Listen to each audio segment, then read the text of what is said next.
আক্রমণের চেষ্টা কিন্তু না, প্লেয়ার না থাকার কারণে মহারাজপুরে পায় বল।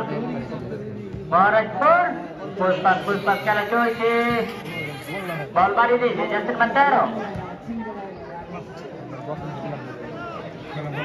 মহারাজপুর জাসিন বান্দারোর বাম্পায়ার শট, আবার বাম্পায়ার ক্লিয়ার।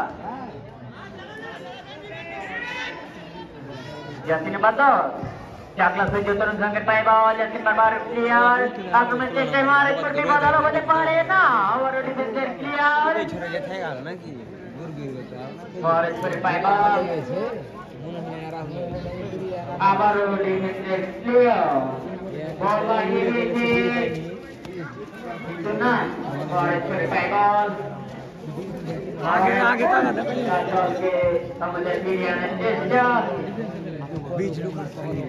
আবার চাকলা সূর্য তরুণ সংঘ বিপদ আলো হতে পারে। চাকলা সূর্য তরুণ সংঘ যাচ্ছে নাম্বার 7 না, আবার গোলকিপারের হাতে বল।